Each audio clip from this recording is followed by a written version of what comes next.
जब बच्चे हमारी ना सुन रहे हों तो बच्चों को उनके पास ले जाया जाए जिनकी वे सुनते हैं, बच्चे जिन्हें मानते हैं, बच्चे के जो रोल मॉडल है।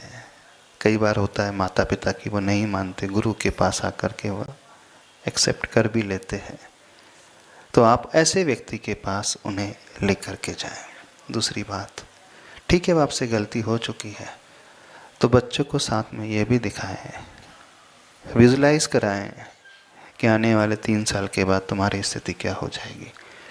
उसके आफ्टर इफ़ेक्ट्स को पहले से विजुलाइज कराने की कोशिश करें। उन पेशेंट से उन्हें मिलाएं, उन महिलाओं से मिलाएं। ओवर यूज़ करने का परिणाम, दुष्परिणाम आज वर्तमान में वे क्या भुगत रहे हैं। तो कई बार व्यक्ति समझाने से नहीं समझता है, उन परिणामों को देख कर के समझता है।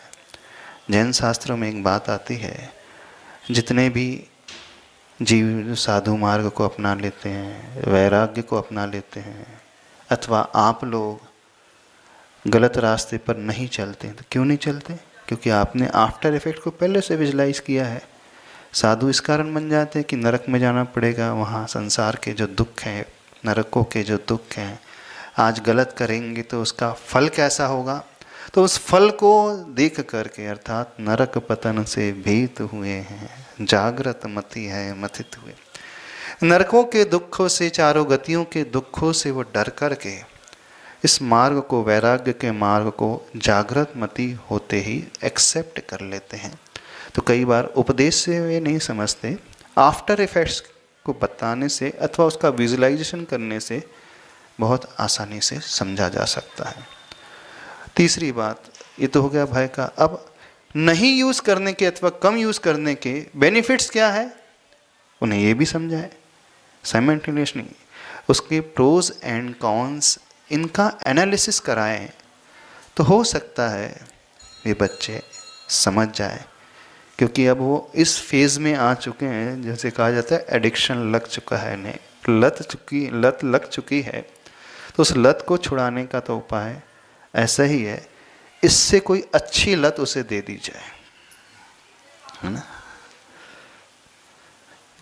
मन उसी में लग गया है, जैसे बच्चे होते हैं ना, उनका प्रिय खिलौना होता है और उससे अच्छा खिलौना उसे दे दिया जाए तो छोड़ करके नया पकड़ लेता। ऐसे होता है कि नहीं? अभी तक उसी को सब कुछ मान रहा था, इसलिए मान रहा था कि उसने अच्छा नया खिलौना देखा ही नहीं था। अभी तक वो मोबाइल के एडिक्शन को ही अच्छा ही मान रहा था, तो उससे अच्छी लत दे दो ना उसे, जो उसके लिए बेनिफिशियल हो। तो कौन सी लत? हाँ, गुरु के पास लेकर के जाएं, उसकी परिवार की, फैमिली की सेवा के कार्य के, उसकी हॉबी कौन सी है उसे देख करके उसके अनुसार उसे लेकर के आएंगे तो पॉसिबिलिटी है कि वह समझ जाए।